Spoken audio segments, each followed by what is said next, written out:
தெளிவுறவே அறிந்திடுதல், தெளிவு தர மொழிந்திடுதல், சிந்திப்பார்க்கே தெளிவளர உள்ளத்தில் ஆனந்த கனவு பல காட்டல், கண்ணீர் துளிவர உள்ளுருக்குதல், இங்கிவையெல்லாம் நீ அருளும் தொழில்கள் அன்றோ, ஒளி வளரும் தமிழ்வாணி அடியநேர்க்கு இவை அனைத்தும் உதவுவாயே.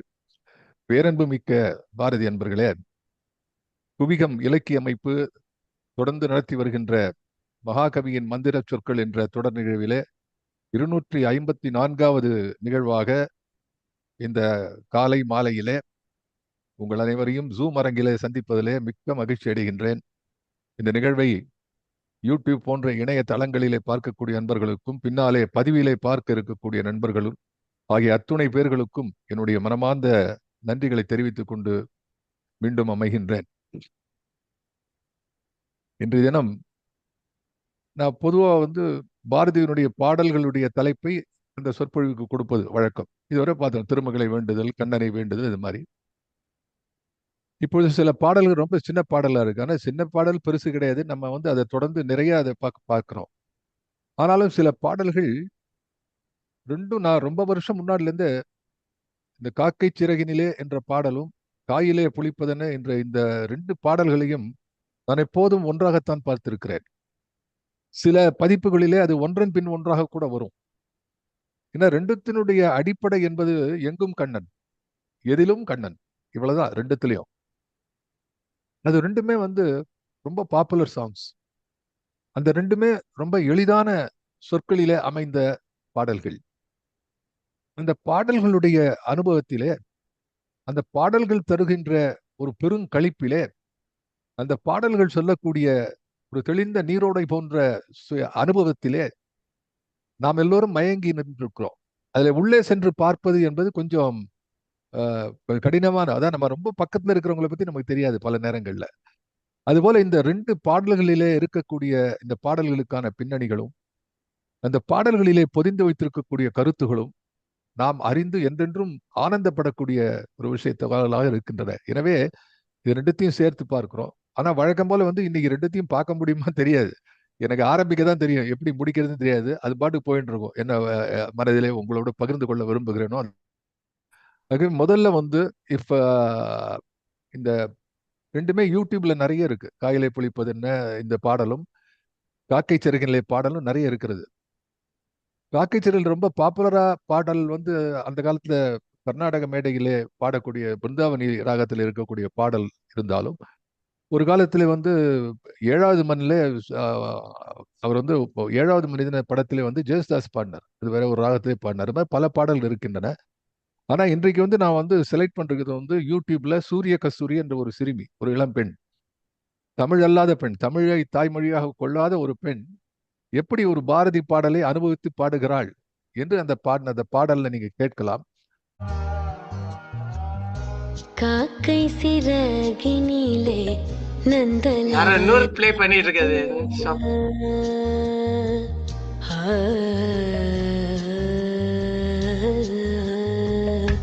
காக்கை சிறகினிலே நந்தலாலா,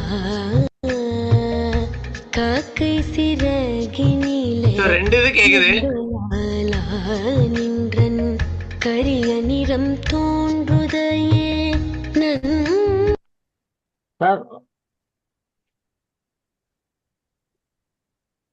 ஒண்ணுதான் கேக்குது சுந்தரராஜன், ஒண்ணுதான் கேக்குறது.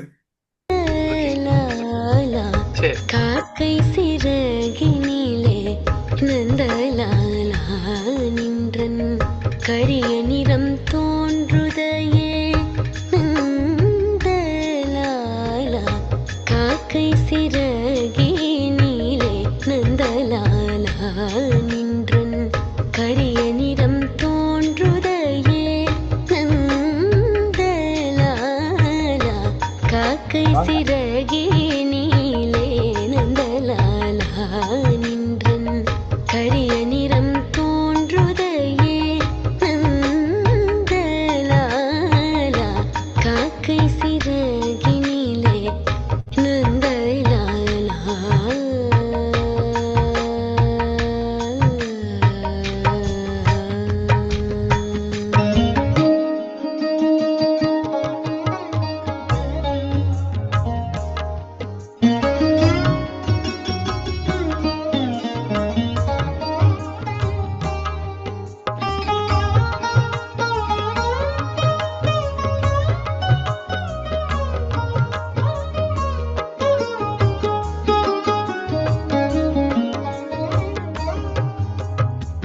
பார்க்கும் மரங்கள் எல்லாம் நந்தலாலா.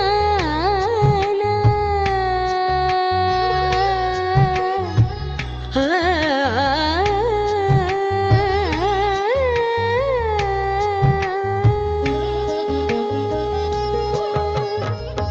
பார்க்கும் மரங்கள் எல்லாம் நந்தலாலா. பார்க்கும் மரங்கள் எல்லாம் நந்தலாலா. பார்க்கும் மரங்கள் எல்லாம் நந்தலாலா. நின்றன் பச்சை நிறம் தோன்றுதையே நந்தலாலா. பார்க்கும் மரங்கள் எல்லாம் நந்தலாலா. நின்றன் பச்சை நிறம் தோன்றுதையே நந்தலாலா.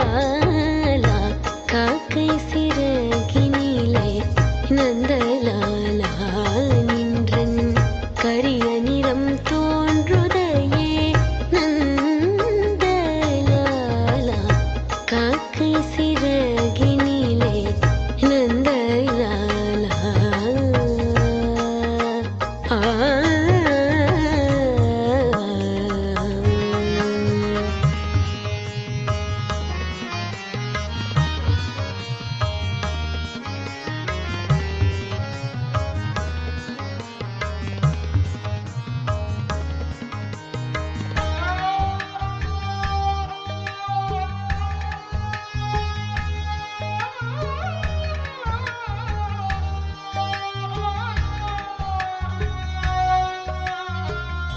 கேட்கும் மொழியில் எல்லாம் நந்தலாலா.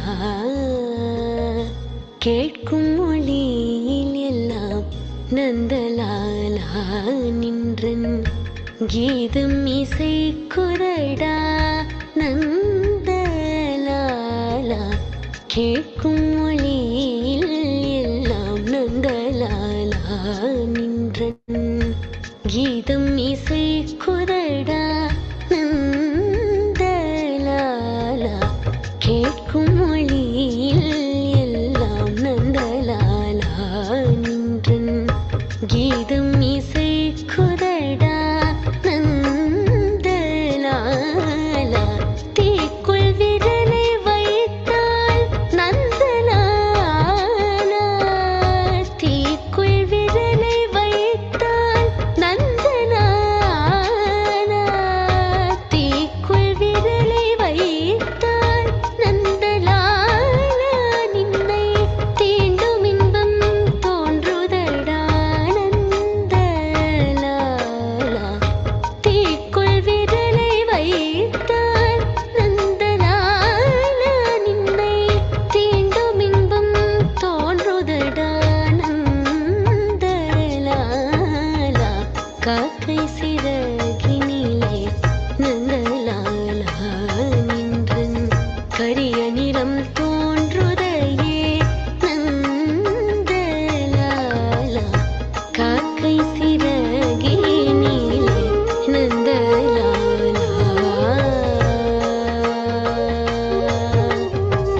நந்தலாலா.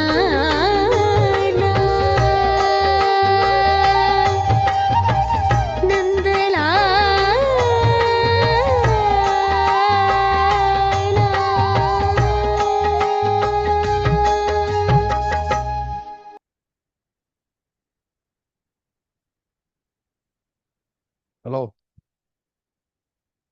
என்ன பாட்டு இது? நான் ரொம்ப அதாவது இந்த பாட்டுல இருக்கிற சிறப்பு என்னன்னா, இதுல பாதி தான் ஜெயசுதாஸ் பாடின பாட்டு பாதி தான் இருக்கு. இந்த பாட்டுல வந்து இந்த லைன்ஸ் அது மறுபடியும் நம்ம ரெஃப்ரெஷ் பண்ணவே வேண்டாம். காக்கை சிறங்களை கேட்டான்னா இதை பூரா அந்த ஒரு 7 நிமிஷம் பாட்டு இதை கேட்டா பூரா மனசுல அப்படியே உட்காந்துரும், இன்க்ளூடிங் த லைன்ஸ். ரெண்டாவது, இந்த கர்நாடக இசையில உள்ள சிறப்பு என்னன்னா சங்கதிகள். காக்கை சிறகி நீலே அப்படி ஒண்ணு, காக்கை சிறகி நீலே. ஸோ இதெல்லாம் வந்து கர்நாடிக் மியூசிக்ல சங்கதின்னு பேரு. அப்போ இந்த மாதிரி சங்கதிகள் எல்லாத்தையும் வந்து சரியா பாடி ஒரு பியூர் கர்நாடிக் மியூசிக் லெவல்ல இதை பாடினதுல இந்த இது எனக்கு ரொம்ப பிடிச்சிருந்தது. So with your permission I made it possible for all of you to listen to this. இன்றைக்கு நாம பார்க்கக்கூடிய இந்த பாட்டு வந்து எல்லாருக்கும் தெரிந்த பாடல் என்று சொன்னேன். இதுல இந்த பியூட்டி என்ன அப்படின்னா, இந்த பாட்டு இன்னொன்னு வந்து காயிலே பொழிப்பதுன்னு, இந்த 2 பாட்டுல உள்ள அடிப்படை வித்தியாசம். பாரதியார் வந்து இந்த காக்கை சிறகிலே என்ற பாடலை வந்து பாடலா எழுதல, ஒரு பாடலாக ஒரு எழுதல. இது எங்க பாடலாக எழுதினார் என்று சொன்னால், சந்திரிகையின் கதை என்று ஒரு கதை வருது. அதுல வந்து ஒரு குழந்தை இதை பாடுறது. அதுல வந்து அது பாடும்போது 2 கன்னிகளா அவர் எழுதுறாரு. இன்ஃபேக்ட் முதல்ல அதுல பாடுறது வந்து பார்க்கும் மரங்களில் தான் பாடுறது. அதுக்கப்புறம் பதிப்பிக்கும் போது இதை காக்கை சிறகினிலே என்று மேல வச்சு ஒரு 4 கன்னிகளாக பண்ணி அது ஒரு பாடலா போட்டு நந்தலாலா பாட்டு என்று அதற்கு ஒரு தலைப்பு கொடுத்திருக்கிறாரு. ஆகவே இந்த பாடல்ல இருக்கக்கூடிய பின்னணியை நான் முதல்ல உங்களுக்கு குறிக்க விரும்புகிறேன். அது எங்க வருது அப்படின்னா, அதனாலதான் ஒரு குழந்தை பாடுறது அப்படிங்கிறதுனால வந்து I thought of selecting an youngster who is giving this song. அதுவும் அதனுடைய பின்னணியாக இருக்கிறது. இல்ல எங்க வருது அப்படிங்கறத நான் காட்டுறேன். இந்த சந்திரிகையின் கதையில வந்து இந்த இடத்தை மட்டும் நான் வந்து பாரதியாருடைய இதை படிச்சு காட்டுறேன். so that you understand இதை எந்த இடத்துல அவர் எழுதியிருக்கிறாருன்னு உங்களுக்கு தெரியணும். அந்த பின்னணி இருக்கிறது.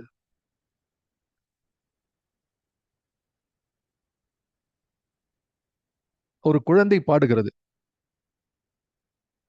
அந்த குழந்தை அது சிரித்தால் ரோஜா பூ நகைப்பது போல் இருக்கும். அதன் கைகளும் கால்களும் தங்கத்தால் செய்யப்பட்டன போன்று இருந்தன. பாரதி வரிகள். அதன் முகம் நிலவை கொண்டு சமைக்கப்பட்டது போன்று இருந்தது. அதன் மொழிகள் பொன் வீணையில் கந்தர்வர் வாசிக்கும் நாதம் போல் ஒலித்தன.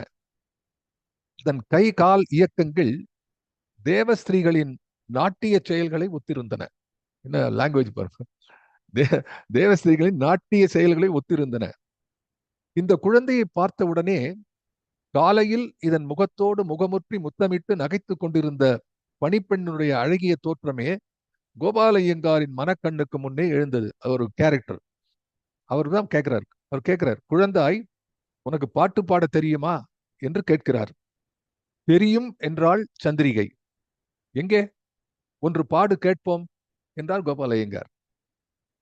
அத்தை எனக்கு கற்றுக் கொடுத்த, அந்த குழந்தை சொல்றது, அத்தை எனக்கு கற்றுக் கொடுத்த நந்தலால் பாட்டு பாடலாமா என்று சந்திரிகை கேட்டாள். பாடு என்றார் கோபால ஐயங்கார். பாட சந்திரிகை பாடத் தொடங்கினாள். நந்தலால் பாட்டு, எதுகுல காம்போதி ராகம், ஆதிதாளம். அதுக்கு வந்து சொரங்கள் எழுதியிருக்கார். சசா சமா பா மா பா எல்லாம் அதை போட்டு எழுதியிருக்கார்.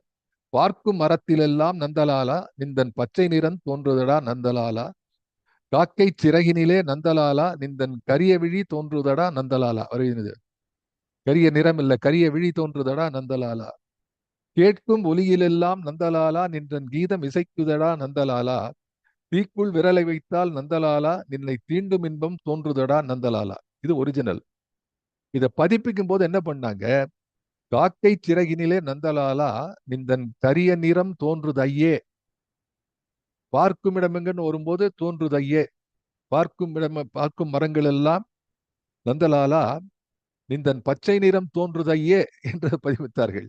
அதுல கடைசி 2த்துல வந்து கேட்கும் ஒலியும் தீக்குழுக்கும் தான் தோன்றுதடா என்று வைத்திருந்தார்கள். ஸோ இது ஒரு சின்ன மாறுதல். ஒரு தோன்றுதையே, 2 தோன்றுதையே, அப்புறம் வந்து ஒரு தோன்றுதடா என்று மாறி இருக்கிறது என்று பார்க்கிறோம். ஆகவே இது வந்து இந்த பாடலை வந்து ஒவ்வொரு பாடலையும் தனியாக பார்த்து விட்டு பிறகு நாம் உள்ளே செல்லலாம். இந்த பாட்டுல வந்து முதல்ல எடுத்த உடனே பார்க்கக்கூடிய விஷயம், பாரதியனுடைய காக்கை என்ற அந்த காக்கை சிறகினிலிருந்து ஆரம்பிக்கிறது பதிப்புல ரொம்ப அருமையா வந்திருக்கு. ஏன்னா அந்த பாடல் வந்து இப்போ அந்த அந்த கதையில அப்படி இல்லை, அது அந்த கதையை முற்று பெறவில்லை, அந்த கதையில வந்திருக்கிறது. ஆனா அதை எடுத்து தொகுக்கும்போது அருமையா செய்திருக்கிறார்கள். அது ஏன் அப்படின்னா, பாரதிக்கும் காக்கைக்கும் ரொம்ப ஒரு என்ன நெருக்கம் உண்டு. பாரதிக்கும் காக்கைக்குமே, காக்கைக்கும் தமிழுக்குமே பெரிய நெருக்கம் உண்டு. ஏன் அப்படின்னா, சங்க காலத்திலிருந்து காக்கை குறிப்பிடப்பட்டிருக்கிறது. நற்றிணையில இருக்கிறது, ஐங்குறுநூறுல இருக்கிறது, பதிற்றுப்பத்தில் இருக்கிறது, அகநானூரிலே காண கிடைக்கிறது. இப்படி சங்க இலக்கியங்களிலே காக்கை பல இடங்களில காக்கை என்ற அந்த அந்த பறவையை பற்றி பேசப்பட்டிருக்கிறது. ஒரு புலவருக்கு பேரே காக்கை பாடினியார்.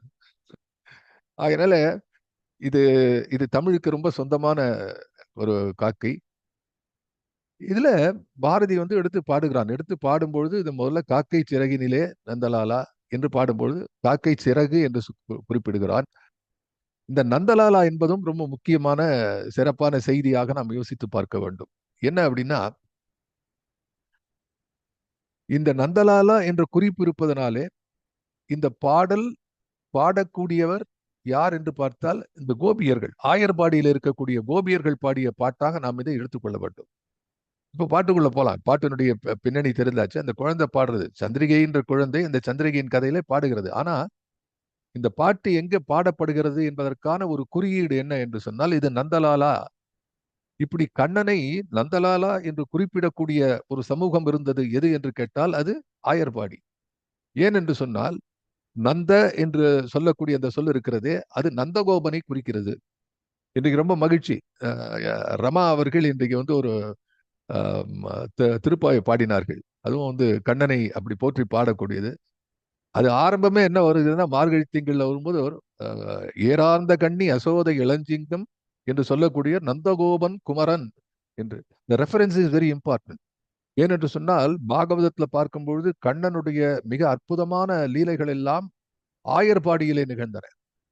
பின்னாலே அவன் வந்து அங்க பட்டம் ஏற்றுக்கொண்ட பிறகு, அவனுடைய கம்சனை கொன்ற பிறகு, பின்னாலே போர்க்களம் அது இது முதிர்ந்த கிருஷ்ணனுடைய அந்த அற்புதமான லீலைகள் எல்லாம் வேறு வேறு நிலையிலே இருக்கின்றன. Dimensions R different. ஆனால் அவனுடைய சிறு வயது, இந்த பிள்ளை பிராய வெண்ணை திருடி விளையாடி அந்த அற்புதமான சின்ன கண்ணனை படம் பிடித்து காட்டக்கூடிய ஒரு அற்புதமான விஷயம் ஆயர்பாடி. அதுல வந்து நந்த குமாரன் என்று சொல்ல, அந்த நந்தகுமாரனை நந்தலால் என்று சொல்வார்கள். வடமொழியில ஹிந்தி பெல்ட்ல பட லால் என்று சொன்னால், லால் என்றால் சிவப்பு என்று பொருள் இருக்கிறது. ஆனா அதோட முக்கியம் லாலா. லால் என்று சொன்னால் ராம்லால் என்று இப்ப கொடுக்கணும். சின்ன பிள்ளை, செல்ல பிள்ளைக்கு பேர் அது. ஆகவே நந்தலால் என்று, நந்தலால் பாட்டு என்று பாரதி குறிப்பிடுவது, அவர், நான் ஏற்கனவே போன முறையே சொன்னது போல, கண்ணனை யாரெல்லாம் எப்படியெல்லாம் அனுபவித்திருக்கிறார்களோ, லைக் பீப்புள் லைக் மைதிலி சரண் குப்தா போன்றவர்கள், அயோத்தியா இந்த உபாத்யா சிங் அவர்கள் பற்றி சொன்னேன். இந்த மாதிரி பல பேர் நான் பேரை சொல்லி இருக்கிறேன்.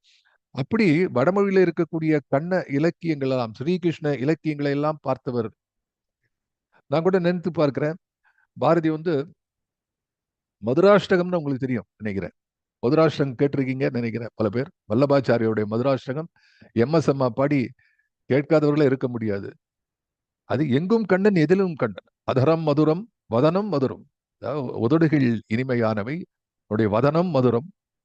அதுக்கப்புறம் நயனம் மதுரம். இங்க வந்து முதல்ல ரொம்ப அருமையான பாட்டு. அதுவும் உதடுகள் அழகான இனிமையானவை, உன்னுடைய முகம், அதுக்கு பக்கத்துல இருக்கிறது வந்து என்ன, நயனம். இது மூன்றும் சேர்ந்தாதான் ஹசிதம் மதுரம். நயனம் மதுரம், ஹசிதம் மதுரம். இந்த மூன்றும் சேர்ந்து சிரிச்சாதான் உண்மையான சிரிப்பு, இல்லைன்னா போலியான சிரிப்பு. ஆக உதடுகள், கன்னங்கள், கண்கள் எல்லாம் சிரிக்கின்ற. ஹதயம் மதுரம், கமனம் மதுரம். கமனம்னா நடை என்று பொருள். இப்படி கமனம், வதனம், அவருடைய ஹிருதயம் எல்லாம் மதுரம். கடைசியில் தான் ரொம்ப அருமை. மதுராதிபதே அகிலம் மதுரம்.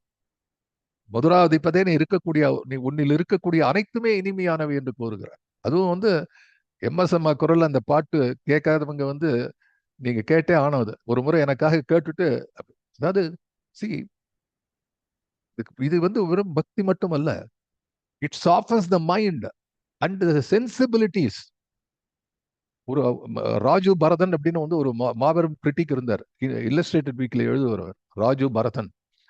He use to right in the illustrated weekly. யார் இப்போ குஷ்வந்த் சிங், அதுக்கு முன்னாடி வந்து I forgot another person was there. அதுக்கு முன்னாடி கூட எடிட்டர் அந்த காலத்துல இருந்து. என்ன பியூட்டினா, Raju Bharathan used to write விமர்சனம் for cricket as well as music. ஒரு முறை என்கிட்ட கேட்டாங்க, கிரிக்கெட்டுக்கு எதிர ஒரு மியூசிக்கும் என்ன சம்பந்தம், கிரிக்கெட்டுக்கும் மியூசிக் என்ன சம்பந்தம்னா, நான் சொன்னேன் பிச் என்று சொன்னேன். பிச்சு தான் ரெண்டுத்துக்கும் முக்கியம், ரெண்டுத்துலயும் பிச் எடுத்தாதான் முடியும். 30 வருஷம் முன்னாடி Unnikrishnan was my own student. அவன் மேடையில பாடுறதுக்கு வந்திருக்கான் அன்னைக்கு. நான் I hate to conduct the programme, Naradagana Sabha. I still remember, hall full. நான் திடீர்னு ஒரு உன்னிகிருஷ்ணன் உட்காந்து பாடுறான்.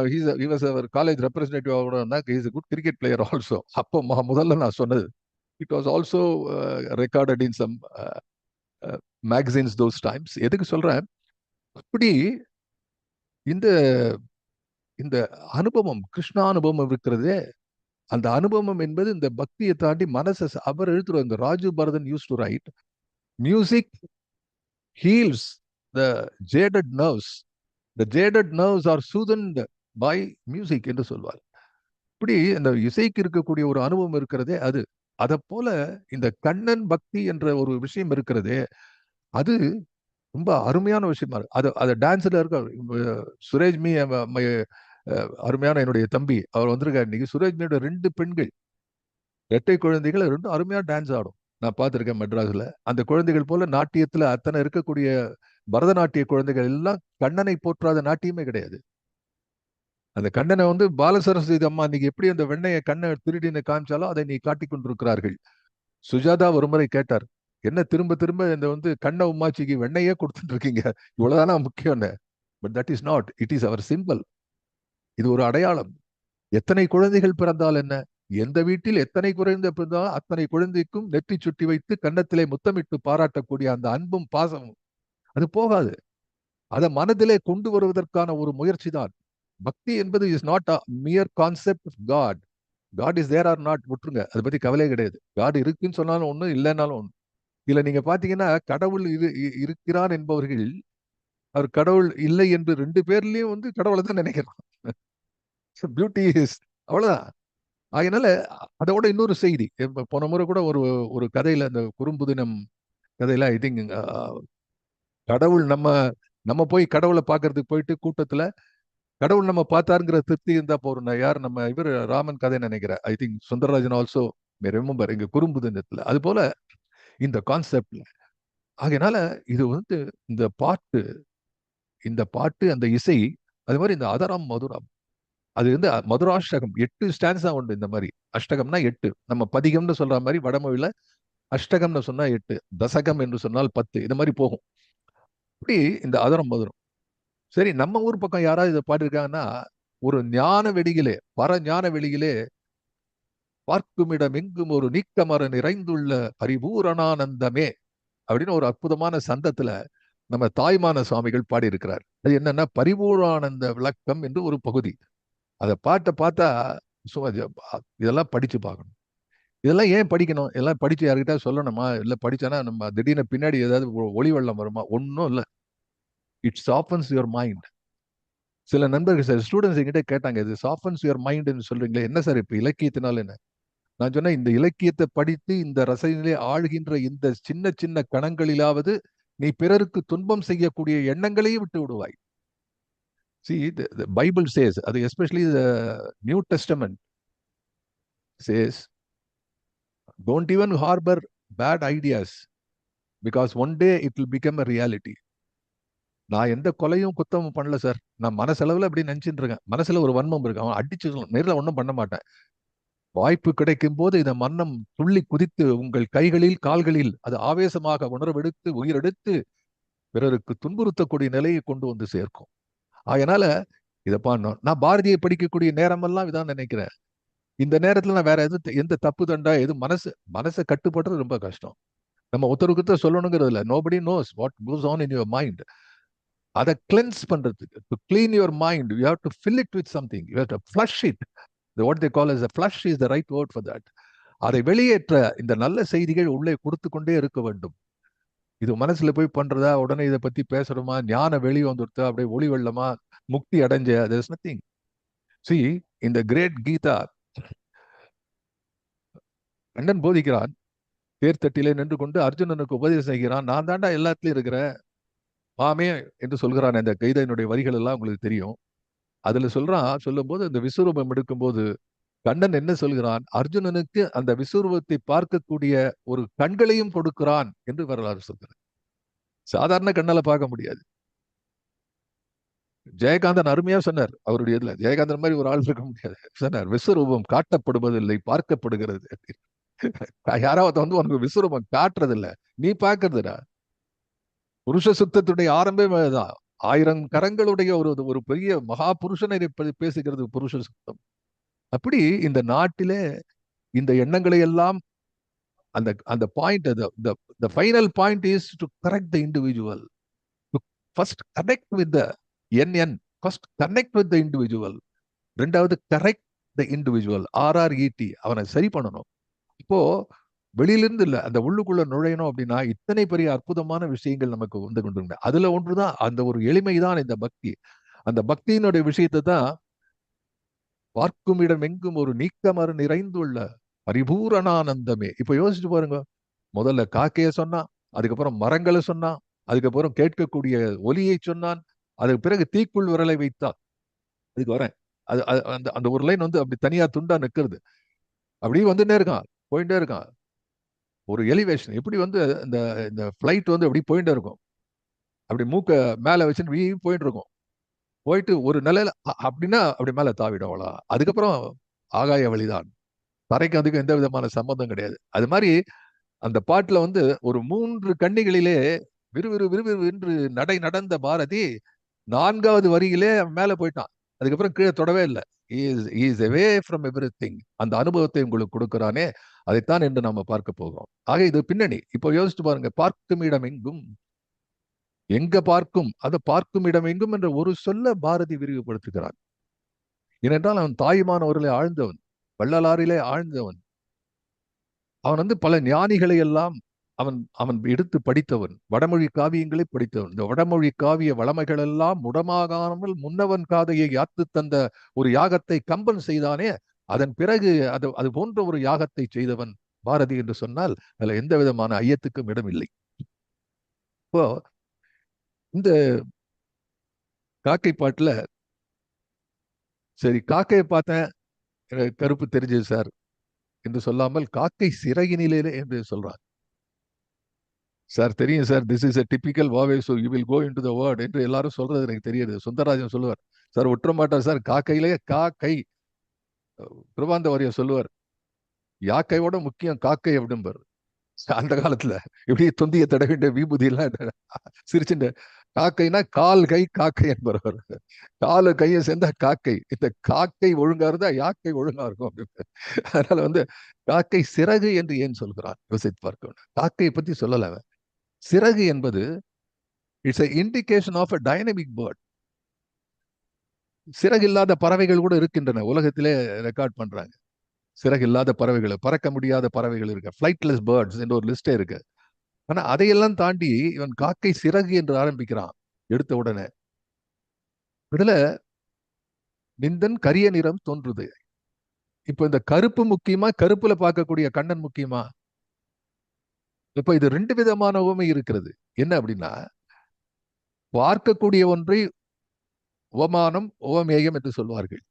ஒன்றை சுட்டி காட்டி இன்னொன்றை சொல்வது. இங்கே உன்னுடைய இந்த சிறகிலே எதை பார்க்கிறேன் என்று சொன்னால் கருமையை பார்க்கிறேன். அந்த சிறகு கருமை, அந்த கருமையை தாண்டி கண்ணன் வரான்.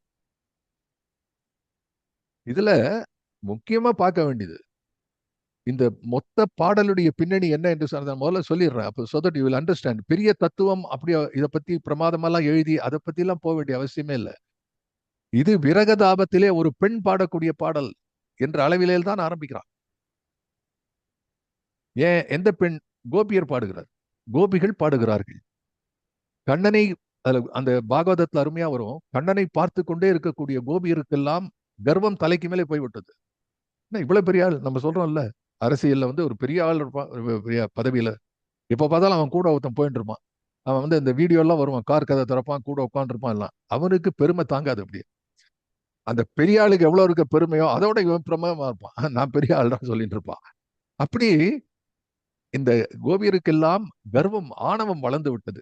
இப்படிப்பட்ட அற்புதமான ஒரு கண்ணனோடு நாம் பேசுகிறோம், விளையாடுகிறோம், அவனை கொஞ்சுகிறோம், அவனை அணைத்துக் கொள்கிறோம், அவனோடு விளையாட்டு லீலைகளில் எல்லாம் ஈடுபடுகிறோம். போன ஒரு டக்குன்னு கண்ணன் மறைஞ்சிடறான், கண்ணன் மறைந்து விடுகிறான். இறைவன் எப்போதும் இருக்கிறான் என்று சொன்னால் அது என்ன பொருள் என்று சொன்னால், it is more as a symbol. அது என்ன அடையாள குறியீடாக இருக்கிறது? அது என்ன அப்படின்னா, there are certain things which should be continuously done. நீ இறைவனை எண்ணி பார்க்கக்கூடிய, நான் வந்து நேத்திக்கு போயிட்டேன், நேற்று ஒரு 1008 ஜபம் பண்ண அதோட ஓவர் பினிஷ், அவனும் கூட போயிடுவான். It is a living concept, a God. Paramahamsar அவர்களை பற்றி 2 புக்கு வந்தது. ரொம்ப அருமையான புக்கு. நீங்க ராமகிருஷ்ண மடத்துல போனோம்னா இந்த புக்கு வாங்கலாம். One is they lived with God, God lived with them. 2 book. இன்னும் ஆச்சரியமா இருக்கும் என்ன இது புக்குன்னு. அக்கார்டிங் டு ராமகிருஷ்ண பரமஹம்சருடைய அந்த லிட்ரேச்சர்ல there are two kinds of disciples for him. One is monks, சந்நியாசத்தை மேற்கொண்ட துறவிகள், அவருடைய சீடர்கள். இன்னொன்று ஹவுஸ் ஹோல்டு டிசைபிள்ஸ்னு பேரு, அதாவது சந்நியாசம் வாங்காம இருந்த துறவிகள். So they lived with God அப்படிங்கிறது என்ன அப்படின்னா, இந்த துறவிகள் எல்லாம் ராமகிருஷ்ணரோடு இருந்தது பற்றி பேசுகிறது. காட் லிவ்டு வித் தம்ங்கிறது வந்து இந்த இல்லறத்துல இருக்கவங்களோட வந்து ராமகிருஷ்ணர் கூட எப்படி இருந்தார், அவங்க எப்படி தொழுதார்கள், எப்படி கொடுத்துருக்காங்க பாருங்க. அது போல வந்து கண்டினியூஸ். இப்போ காக்கை சிறகு என்ற ஒற்றை வரியிலே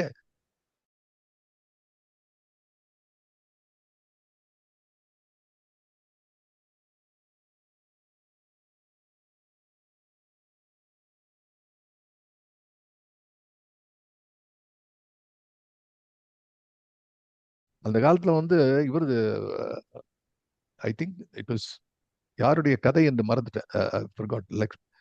I think that was a time for Lakshmi போன்றவர்கள் கதையின ஒரு கதையில கணவன் வந்து கணவனோட சண்டை போட்டிருப்பார். கணவனோட சண்டை போட்டதுக்கு அப்புறம் அந்த பெண் அவன் போனதுக்கு அப்புறம் அவனுடைய வீட்டுல துணி துவைச்சுட்டு இருப்பா. அந்த கால கதை. இப்பெல்லாம் வாஷிங் மிஷின், துணியை யாரும் துவைக்கிறது இல்லை. அதெல்லாம் வந்து இட் இஸ் டிஃபரெண்ட். அந்த அந்த பெண் கணவனுடைய துணியை துவைக்கும் போது அது கூட விளையாட்டா சொன்னான், துணியை நல்லா அடிச்சு துவைக்க. அவனுடைய ஞாபகத்துல நல்ல துணியை அடிச்சு துவைக்க. அப்படி இல்லை, அந்த துணியை எடுத்து தொடும் போது கணவன் நினைவு வருகிறது. அதை எடுத்து பார்த்து இந்த ஃப்ரேடு காலர்ஸ், இந்த அந்த சட்டையினுடைய அந்த காலர் கழுத்துப்பட்டையை பார்க்கும்போது அது நைந்து போய் இருக்கிறது. அப்போ வந்து அந்த கணவன் அந்த குடும்பத்துக்கு எவ்வளவு உழைக்கிறான்னு அந்த அம்மா புரிஞ்சுக்கிறான். அவன் வார்த்தைகளாலே சொல்ல முடியாத அந்த விஷயம். அவன் வந்து அந்த அந்த பெண்ணுக்கு உள்ள அவனுக்கு ஒரு சின்ன அந்த குடும்பத்தை சரியா கவனிக்கலங்கிறதுனால வந்த சண்டையில அதை பார்க்கும்போது அந்த சட்டை அவனுடைய நினைவை ஏற்படுத்துகிறது. அந்த சட்டையில இருக்கக்கூடிய அந்த நைந்து போன அந்த பகுதி இருக்கிறதே, அது சொல்கிறது இவன் இந்த குடும்பத்துக்காக எத்தனை உழைத்தான். நெகிழ்ந்து போகிறாள். அது கதையை படிச்சு ரொம்ப ஆச்சரியமா இருந்து, ரொம்ப ஏழியர் அந்த காலத்துல. இந்த நிகழ்ச்சி அப்ப இல்லை எனக்கு. படி ஒன்னோட சட்டையில ஓகே, அடுத்த லைன் போயிட்டோம். 30 வயதுகளிலே 300 பக்கங்களை புரட்டினாலும் மனம் ஒருபோது கூட நெகிழ்ந்தது இல்லை. ஆனா இந்த வயதிலே 30 செகண்ட் ஒரு வரியை பார்த்தாலும் கூட மனம் நெகிழ்ந்து போகிறது. அடடா, இந்த அனுபவத்தை ஆண்டவன் ரொம்ப வித்தியாசமான ஆள், விளையாட்டு பிள்ளை. அவன் இந்த அனுபவத்தை சிறு வயதிலே கொடுப்பதில்லை.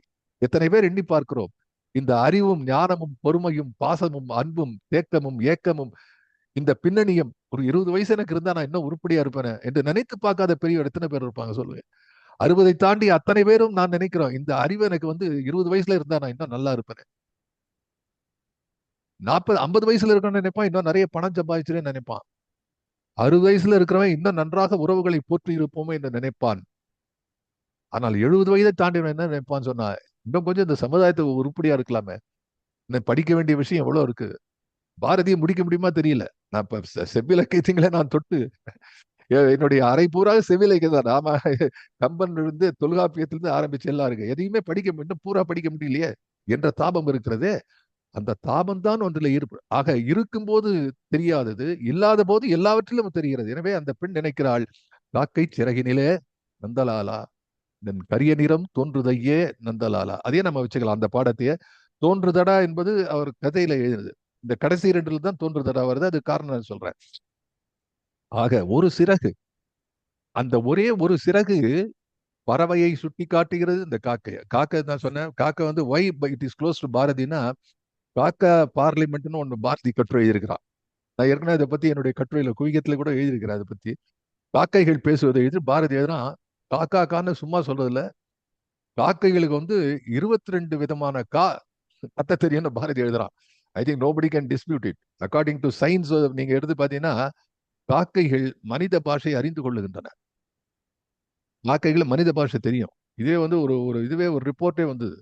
ஒரு மராட்டி ஃபேமிலி வந்து ஒரு காக்கையை வந்து அடிப்பட்ட காக்கையை வளர்த்துருந்துதான். அதுக்கப்புறம் கத்தும் போது மராத்தியில கத்த ஆரம்பிச்சுட்டான். அது ரெக்கார்ட் பண்ணியே காமிச்சிருக்காங்க. காக்கையை பத்தி நான் தெரிஞ்செல்லாம் காக்கையை பத்தி என்னன்னா, in science we write it has got no colour sense. காக்கைக்கு வந்து கலர் சென்ஸ் கிடையாது. It can see only 2 dimension and also it is colour blind அப்படின்லாம் படிச்சிருக்கோம். ஆனா இலக்கியத்திலே பார்க்கக்கூடிய காக்கை வேறு. காக்கை வீடு தூது என்றே இருக்கிறது. காக்கைகள் தூது போகின்றன. காக்கைகள் அன்புக்குரியவராக இருக்கணும். ஒருத்தர் எழுதுறான், அது சயின்ஸ்ல ஆராய்ச்சியில கண்டுபிடித்தார். வீட்டுல நீங்க டெய்லி காக்கைக்கு வந்து ஏதாவது சாப்பாடு சோறு போட்டு வச்சு வளர்த்து கொண்டு வந்திருந்தால் அது வந்து ரிட்டர்ன் கிஃப்ட் கொடுக்குமா. என்னைக்கா ஒரு நாள் வந்து அது ஏதாவது ஒன்று எடுத்து வந்து உங்க தட்டுல வச்சுட்டு போயிடும். அது நம்ம பண்றோம்ல, யாராவது வீட்டுக்கு வந்து ஏதாவது கொடுத்தா நம்ம திருப்பி கொடுக்குறோம்னா ரிசர்ச் பண்ணி பண்றான் சார். அதனால காக்கையை பத்தி நிறைய இதெல்லாம் மனசுல ஓடுறது. ஆனா அந்த கோபிக்கு இதெல்லாம் ஓடல. அந்த கோபி பார்க்கிறாள், அந்த ஆயர்குடி பெண் பார்க்கிறாள், நேற்று வரை அருகிலே குழந்தையாகவும் இனிமையாகவும் கருநிற தென்றலாகவும் வந்து என்னை தழுவிச் சென்றானே இந்த கண்ணன், அவன் எங்கே எங்கே எங்கே என்று திரும்பி பார்க்கிறான். ஒரு காக்கை ஓடுகிறார். ஐயோ, இந்த கரிய நிறத்திலே அவன் நினைவு தோன்றுகிறது. காக்கை சிறகினிலே நந்தலாலா இந்த கரிய நிறம் தோன்றுதை. இப்ப காக்கையில் இருக்கக்கூடிய நிற கருமை கண்ணன் கொடுத்தது என்கிறாள். அதுதான் பார்க்கணும். இந்த காக்கையில இருக்கிற கருமையில நான் கண்ணனை பார்த்தேன் என்று சொல்லல அவ. காக்கை சிறகின் நின் கரிய நிறம் தோன்றுதை. டேய், நீதாண்டா ஆரம்பம். இந்த கருமை உனக்கு சொந்தம். அதை எடுத்துக்கொண்டு செல்கிறது. காக்கை திருடி கொண்டு செல்கிறது. காக்கை சிறகினிலே நந்தலாலா நின் கரிய நிறம் தோன்றுதையே நந்தலாலா. இது ஒரு வகை. அடுத்து பார்க்கிறா, பார்க்கும் மரங்கள் எல்லாம் நந்தலாலா நின் பச்சை நிறம் தோன்றுதையே நந்தலாலா. முதல்ல பார்த்தது வந்து ஒரே ஒரு சின்ன சிறகு, ஒரு முழு பறவை கூட அல்ல. அந்த பறவையினுடைய சிறு உறுப்பை பார்த்து, அந்த உறுப்பை பற்றி கூட அது அதனுடைய வண்ணத்தை பார்த்து கண்ணனை பார்க்கிறாள். கண்ணா நீ கொடுத்தது. அடுத்த லெவல்ல பார்க்கும்போது மரத்தை பார்க்கிறாள். மரத்தை ஒன்னா பார்க்கல, பார்க்கும் மரங்கள் எல்லாம் ஒன்றிலிருந்து பலவாகி விட்டது. ஒன்றையே ஒன்றை பார்க்கும் போதும் கண்ணன் நினைவு. பன்மையிலே சொல்கிறாள், பார்க்கும் மரங்கள் எல்லாம் நந்தலாலா. அத்தனை அடர்த்தியான மரங்கள் எல்லாம் சேர்ந்து அந்த மரங்கள் ஒரு பசுமை நிறத்தை தருகின்றன. It is also a representative colour. ஏன்னா பசுமை என்பதும் கருமை என்பதும் ரெண்டும் ஒண்ணுதான். ஃபார் எக்ஸாம்பிள், இப்போ வந்து ராமாயணத்துல வந்து கம்பன் பாடின மாதிரி வந்து ராமரை யாரும் பாடியிருக்க முடியாது. அவர் கருநிற செம்பல் கார்முகில் வண்ணன் அஞ்சன வண்ணன் நாயுரன், அந்த பாட்டெல்லாம் கேட்கலாம். ஆனா நம்ம வந்து நவராத்திரியில கொலு பொம்மை விற்கும் போது கொலுல வந்து கருப்பா வைக்க மாட்டான் ராமரை, பச்சை கலர் தான் போட்டு வைப்பான். நீல கலர் தான் இருக்கும் கண்ணனுக்கு. ஏன் அப்படி வந்தது அப்படின்னா இந்த டார்க்கனிங். சி என்டையர் கருமை என்பது வந்து ஒரு ஷேடு தான். கருமை என்று நாம சொல்லும் போது கார்முகில் சொன்ன பச்சை. அதனாலதான் தொண்டரடி புடிவாள் எழுதி பச்சைமாம் அலை போல் மேனி பவளவாய். அப்படி பச்சையை சொன்னாலும் அது கண்ணனை தான் குறிக்கிறது. எனவே பார்க்கும் மரங்கள் எல்லாம் நந்தலாலா நிந்தன் பச்சை வண்ணம். அப்ப நிந்தன் வண்ணம் என்ன? உன்னுடைய வண்ணம் கருமை வண்ணம். அதே கருமையை பச்சை வண்ணம் என்று சொல்லலாம். ஆகவே பச்சை வண்ணம் என்று சொல்கிறார்கள். இது ரெண்டுத்துக்குள்ள டிஃபரன்ஸ் என்ன? காக்கை என்பது அதனுடைய சிறகு என்பது ஒற்றை சிறகு. அதை பற்றி தான் பேசுகிறான். அதனுடைய வண்ணத்தை பேசுகிறான். இங்கே மரங்கள் அனைத்தும் சேர்ந்து இருக்கக்கூடியது. ஆக முதல்ல ஒருமை, அதுக்கப்புறம் பன்மை. இங்கிருந்து பன்மை வருகிறது. இந்த ஒன்றிலும் இருக்கிறான், பலவாக பார்க்கும் பொழுதும் இருக்கிறான். அப்போ இந்த மரங்கள் அடர்ந்திருக்கக்கூடிய மரங்கள்ல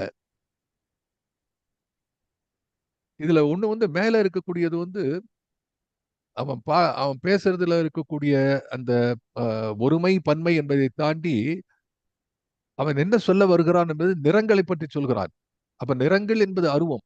அந்த நிறத்திலிருந்து உருவத்தை வருகிறான். அப்ப என்ன வந்து டைமென்ஷன் இஸ், ஒரு நினைவு வருவதற்கு இந்த ரெண்டுத்துலயுமே நீங்க பாருங்க. அது காக்கைய சிறக பார்த்த உடனே கண்ணன் ஞாபகம் வருது. மரங்கள் பார்த்த உடனே எல்லாம் பச்சையா இருக்கு.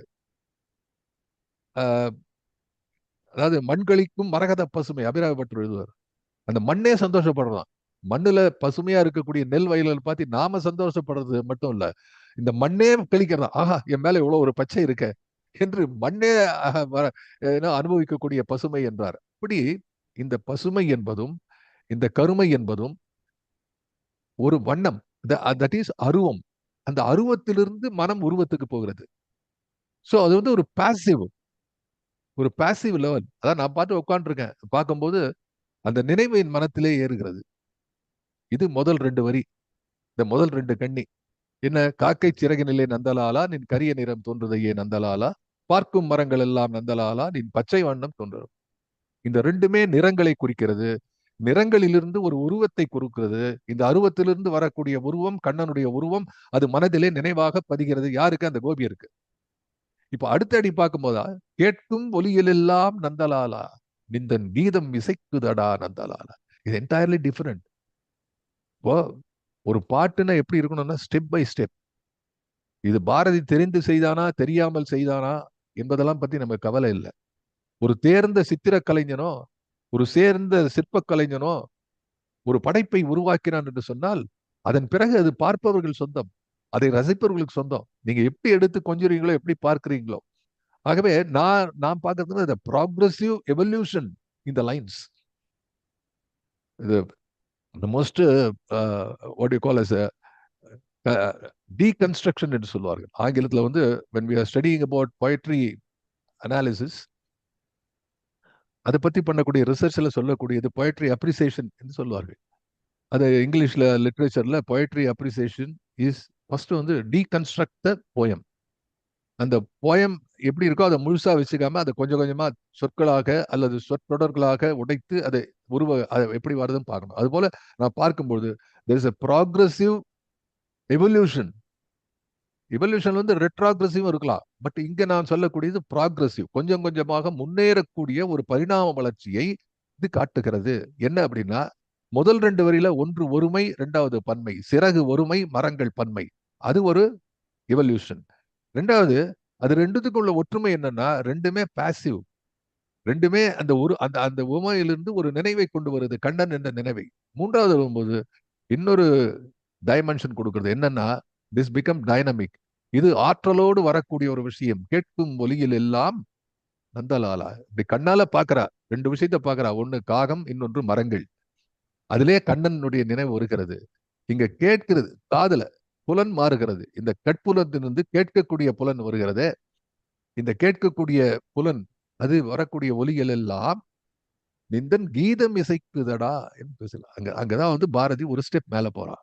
அது என்ன சார் அர்த்தம் அப்படின்னா, ஒன்று ஒலி என்று சொல்லலாம். முதல்ல ஒலிங்கிறான். நான் வந்து குயில் பாட்டை பற்றி பேசும்போது நிறைய இதை பத்தி பேசியிருக்கிறேன். நீங்கள் get back to that art to my book what I have written பாருங்க. ஒரு ஒலி எப்பொழுது இசை ஆகிறது, ஒரு இசை எப்பொழுது கீதமாகிறது. இந்த நுட்பத்தை நீங்க தெரிந்து கொண்டால் அந்த பெண், கண்ணனை தேடக்கூடிய பெண் எந்த அளவிலே மனத்திலே ஒரு மாற்றத்தை ஏற்படுத்தி எவ்வளவு தாபம் அதிகமாகிறது. இந்த step of progressive evolution represent the tamam, the passion and the longing nature of this girl for Kanna. கொஞ்சம் கொஞ்சமாக அவளுடைய அந்த பதைபதைப்பு, அவளுடைய எதிர்பார்ப்பு கூடிக்கொண்டே செல்கிறது. இதுல வெறும்னு வரக்கூடிய ஒலியை அவள் இட்டு நிரப்புகிறாள். அந்த ஒலி அடக்கத்திலேயும் ஒழுக்கத்திலேயும் மாறக்கூடிய ஒரு இசையாக மாறுகிறது. அந்த இசையோடு தாளமும் மொழியும் சேர்ந்தால்தான் கீதமாகும். காக்கை சிறகிலே காக்கை சிறகிலே நந்தலாலா அப்படின்னா ஒரு தாளம் இருக்கிறது, அதுல மொழி வருகிறது. அப்படி சாதாரண கேட்கக்கூடிய ஒலி இது இல்ல, ஏதோ ஒரு ஒலி எங்கேருந்தோ ஒரு மூங்கில் சேர்ந்து அடிக்கிறது, ஏதோ காத்து கேட்கிறது. அந்த ஒலி அது ஒரு இசையை உண்டாக்கி அது தனக்கென்று ஒரு தாள லயத்தை ஏற்படுத்தி கொண்டு தனக்கென்று ஒரு மொழியையும் ஏற்படுத்தி கொண்டு ஃபைனலா இவளுடைய காதிலே கீதமாக விழுகிறது. அந்த கீதத்தை இசைப்பவன் நீ கண்ணா.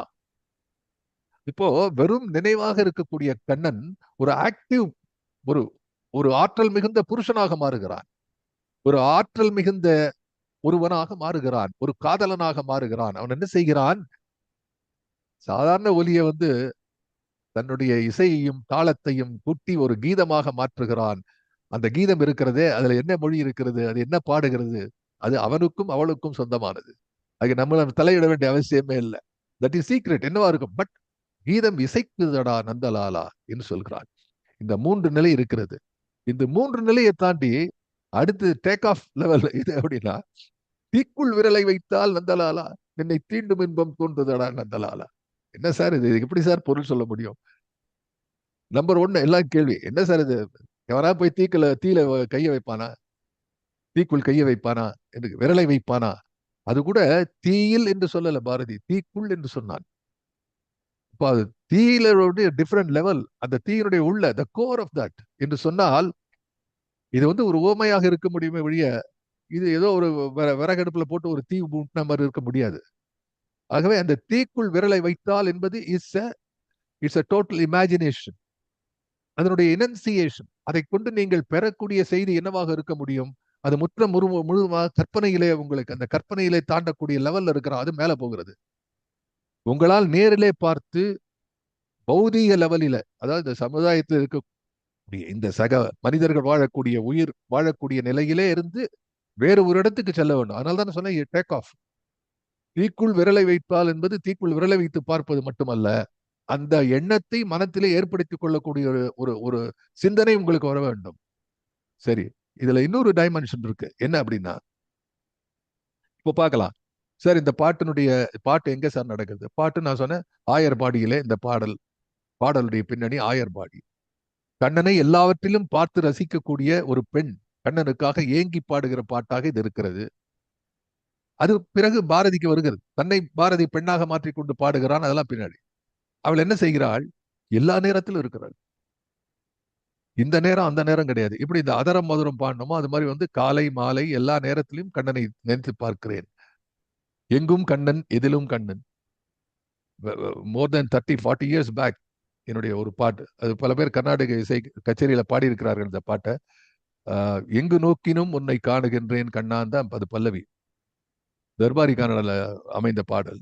எங்கு நோக்கினும் உன்னை காணுகின்றேன் கண்ணா. அது அந்த அந்த அந்த பல்லவி எனக்கு வந்தது காரணம் பாரதியை படிச்சதுதான். எல்லா இடத்துலயும் உன்னை பாக்குறேன். காக்கை சிறகிலே படித்த பிறகு எனக்கு அந்த பாடல் வரி எங்கு நோக்கினும் உன்னை காணுகின்றேன் கண்ணா, இன்பம் விளைத்து சென்றவன் நீதானோ. தட் மீன்ஸ் இந்த தாபத்துல பார்க்கிறா எல்லா இடத்துலயும் என்பதுதான் அதனுடைய. ஈவன் நீங்க பழைய அந்த சினிமா இதுல பார்த்தாலும் இந்த காட்சி நிறைய இந்த இலக்கிய காட்சி இருக்கும், அவன் மனசுல வரும். அந்த பிளாக் அண்ட் ஒயிட்ல எப்படின்னா தனியா ஒரு சின்ன ஒரு ரவுண்டு போட்டு அதுக்குள்ள வரும். அது அந்த கால சினிமால அவனுடைய மனசுல வர மாதிரி அதெல்லாம். சோ இதுதான் பின்னணி. சரி, இவள் என்ன செய்கிறாள்? காலையிலே வீட்டுக்கு வாயிலே பார்க்கிறாள். காலை நேரத்திலே ஒரு பறவை பறக்கிறது, ஒரு காகம் பறக்கிறது. அதை பார்க்கிறாள். கண்ணன் நினைவு வருகிறது. காலை முடிந்து பகல் வருகிறது, நண்பகல் வருகிறது. வயல்வெளிக்கு செல்கிறாள், தோட்டத்துக்கு செல்கிறாள். அங்கே மரங்கள் படர்ந்திருக்கின்றன. அந்த பச்சை நிறத்திலே கண்ணனை பார்க்கிறாள். முடியல, நண்பகல் முடிகிறது. காலை எறும்பி பொழுதெல்லாம் போதாகி அவனுடைய மாலை மலரும். இந்த நோய் என்ன எழுதினான வள்ளுவன். அப்படி பல பல நிலைகளிலே பல காலகட்டங்களிலே மாலை வருகிறது.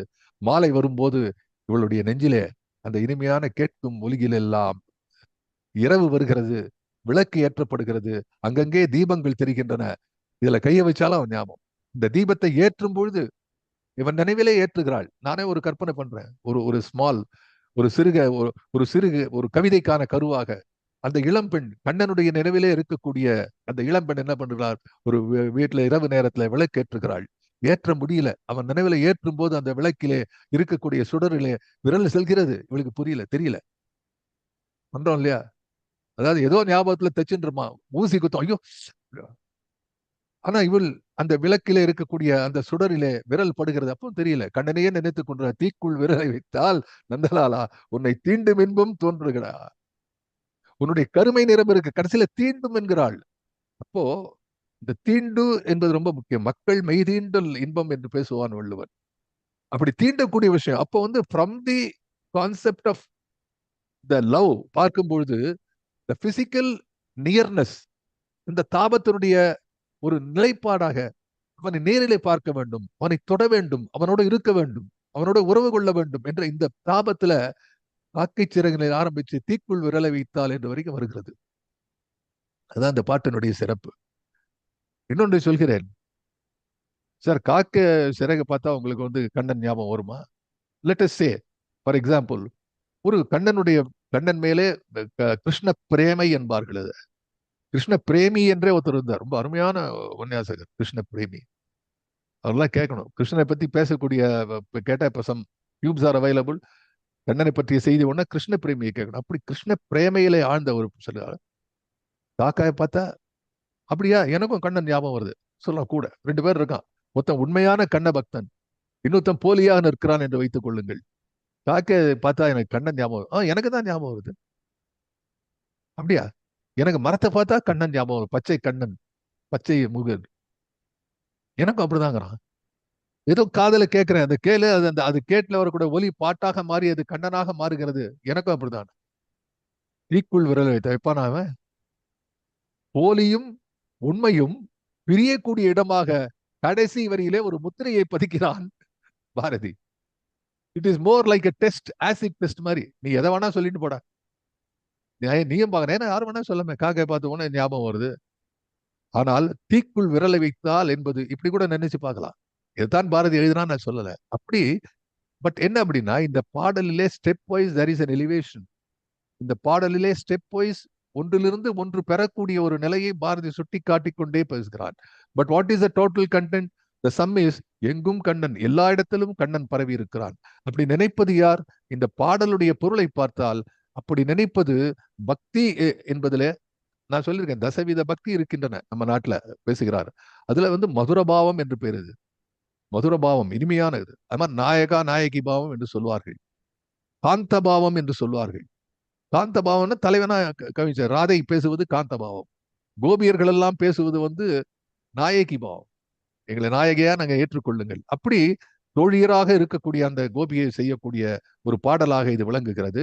இந்த பாடலிலே இவன் பல நிலைகளிலே இப்போ தோன்றுதையேங்கிறான். காதுல மியூசிக் கேட்கும்போது இலக்கணம் மாறி போயுது. கண்ணதாசன் வரிகள் மாதிரி இலக்கணம் மாறுதோ இலக்கியம் மாறுதோ மாதிரி, தோன்றுதையே மாதிரி தோன்றுதடான்னு மாறிடுறது. தீக்குள்ளே விரல வைக்கிறவங்க இதெல்லாம் யாரா கவனிச்சான், போடா வாடான்னு போனோம், அடப்படான்னு வந்தாச்சு. அப்போ தோன்றுதடா இது கண்ணனை குறிப்பிடுகிறார். கண்ணன் இஸ் கம்மிங் நியர்னு அர்த்தம். எப்போ கருமை நிறத்திலும் மரங்களிலும் கண்ணனை பார்க்க தொடங்கி விட்டாயோ அப்பொழுது கண்ணனோடு நெருங்கி விட்டாய். காதுகளே வரக்கூடிய ஒலியும் கண்ணனாக மாறிவிடும் பொழுது தோன்றுதடா என்று அந்த நெருக்கத்தை காட்டுகிறான். அதன் பின்னாலே தீக்குள் விரலை வைக்கும் பொழுது அவன் இது போன்ற நிலை, இந்த தீக்குள் விரல் வைக்கக்கூடிய நிலை ஏற்படும் என்று சொன்னால் that is highest response to the கண்ண பக்தி. கிருஷ்ண பக்தியினுடைய ஒரு கொடுமுடியாக அதை செய்கிறான். இதுல வந்து தீக்குள் விரல் வைக்க பல பேர் இதை பற்றி எழுதியிருக்கிறார்கள். தீ என்பதை பற்றி பாரதி பல இடங்களில் பேசுகிறான். பாஞ்சாலி சபதத்தில் பேசுகிறான், அக்னி குஞ்சிலே பேசுகிறான், தீ வளர்ப்போம் என்று யாகத்தை பற்றி பேசும்போது கவிதைகளை பேசுகிறான். அவனே ஒரு பெருந்தீ, அவனே ஒரு காட்டுத்தீ, அவன் அவன் அழித்து முடிக்காத அவன் கண்ணங்களும் கருத்துக்களும் யாருக்கிட்டையும் கிடைக்காது. அவனே எல்லாத்தையும் படித்து முடித்தவன். ஆகவே அதுல இருக்கக்கூடிய தீயை வந்து எல்லாத்தையும் இதுல கொண்டு பொருத்தக்கூடாது. இங்க இருக்கக்கூடிய தீ என்பது விரகதாபம். இங்கே இருக்கக்கூடிய தீ என்பது ஆயர்பாடியிலே இருக்கக்கூடிய கோபியர்கள் கண்ணனை காணாத நிலையிலே, எங்கும் கண்ணனை காணாத போது வரக்கூடிய தாபம் இருக்கிறதே, அது காணும் போது கூட இருக்காது. நம்ம கையில இருக்கும்போது ஒரு பொருள் அது அதனுடைய அருமை தெரியாது.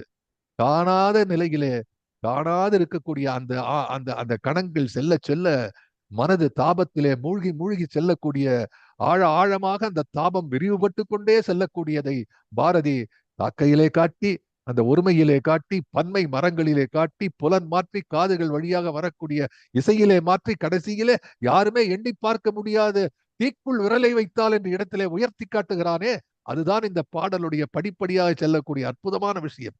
எனவே மறுபடியும் என்னுடைய ரிக்வெஸ்ட் என்னன்னா, இன்னைக்கு நேரம் ஆயிடுது அஸ் யூஷுவல். நம்ம வந்து அடுத்த பாட்டை நான் அடுத்த வாரம் பார்க்கணும். இந்த பாட்டை அந்த அந்த பெண் பாடக்கூடியதை போய் கேளுங்கள். அதுல வந்து நான் ஏன் இந்த பாட்டேன்னா, அந்த பொண்ணு வந்து அந்த கர்நாடக முறைப்படி சங்கதிகள் பேசும். கர்நாடக மியூசிக்ல சங்கதி இருக்கிறது வந்து தன்னுடைய திறமையை காட்டுவதற்காக அல்ல, அந்த ஒவ்வொரு சங்கதியிலும் ஒரு அனுபவத்தை பெற வேண்டும். இந்த காக்கை சீர இந்த பொண்ணு 3 வாட்டி பாடும், 3 பாடி காக்கை சீரகி நீலே ஒருமை, காக்கை சீரகி நீலே ஒரே ஒரு சிறக காற்றிய.